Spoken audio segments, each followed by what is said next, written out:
Break के बाद स्वागत है आपका। बड़ी खबर बता दें, जहां नीतीश कैबिनेट की बैठक खत्म हो गई है और देखिए इस बैठक में 7 निश्चय पार्ट 3 को मंजूरी दी गई है। मुख्यमंत्री नीतीश कुमार ने सोशल मीडिया पर पोस्ट करते हुए इस बात की जानकारी दी, जिसमें 7 निश्चय पार्ट 3 में दुगुना रोजगार, दुगुनी आय, समृद्ध उद्योग, सशक्त बिहार, कृषि में प्रगति, प्रदेश की समृद्धि, उन्नत शिक्षा, उज्जवल भविष्य, सुलभ स्वास्थ्य, सुरक्षित जीवन, मजबूत आधार, आधुनिक विस्तार और सबका सम्मान, जीवन आसान, इन लक्ष्यों के साथ 7 निश्चय पार्ट 3 की तैयारी अब सरकार की तरफ से की जाएगी। और देखिए मुख्यमंत्री ने अपने इस पोस्ट में बताया कि हमने जिस तरह से 7 निश्चय पार्ट 2 को सफल किया, उसी तरह से अब 7 निश्चय पार्ट 3 कार्यक्रम भी शुरू किया जाना है। और विशेष संवाददाता राजीव रंजन हमारे साथ जुड़े हुए हैं। राजीव, देखिए मुख्यमंत्री का ये सपना रहा है 7 निश्चय, और इसी 7 निश्चय के जरिए बिहार में अब तक कई ऐसे काम किए गए हैं जिसकी वजह से बिहार को आगे बढ़ने में सहायता मिली है, मदद मिली है। और अब 7 निश्चय पार्ट 3 की तैयारी की जा रही है। कैबिनेट की बैठक में इस पर मंजूरी मिली है, क्या पूरी जानकारी मिल रही है? ये देखिए रश्मि, बिहार सरकार के मंत्रिमंडल की बैठक में एकमात्र एजेंडा आज पास हुआ है जी। ये बहुत अहम है और इसके लिए बजाते 7 निश्चय 3 का गठन करने का निर्णय लिया गया है।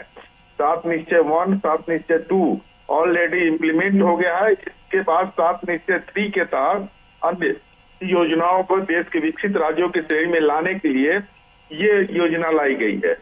सबसे बड़ी बात है कि विधानसभा सरकार जब गठित हुई थी, उसके बाद न्याय के साथ विकास करने की बात मुख्यमंत्री ने कही और इस आधार पर साझा कार्यक्रम के संकल्प को दोहराते हुए आगामी 5 वर्ष के लिए बिहार को देश के विकसित राज्यों की श्रेणी में लाने के निमित्त 7 निश्चय 3 का गठन करने का निर्णय लिया गया है।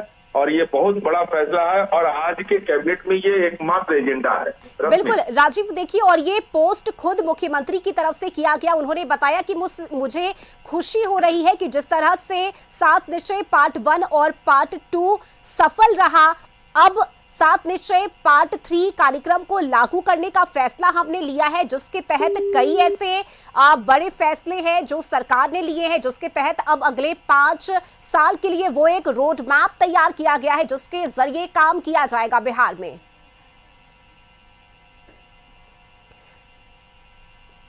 चलिए, बहुत शुक्रिया राजीव रंजन आपका इन तमाम जानकारी के लिए। तो देखिए ये बड़ी खबर है बिहार के लिए और मुख्यमंत्री ने बताया है कि 24 नवंबर 2005 को जब से हम लोगों की सरकार बनी तब से राज्य में कानून का राज है और लगातार 20 वर्षों से सभी क्षेत्रों और सभी वर्गों के विकास के लिए हमने काम किया है। मुझे यह बताते हुए खुशी हो रही है कि राज्य में सुशासन के कार्यक्रमों के अंतर्गत 7 निश्चय 2015 से 2020 और 7 निश्चय 2 2020 से लेकर 2025 में न्याय के साथ विकास से जुड़े निर्धारित लक्ष्यों को हासिल करने के बाद बिहार को सर्वाधिक विकसित राज्यों की श्रेणी में शामिल करने के लिए 7 निश्चय 3 कार्यक्रम को लागू करने का फैसला लिया गया है।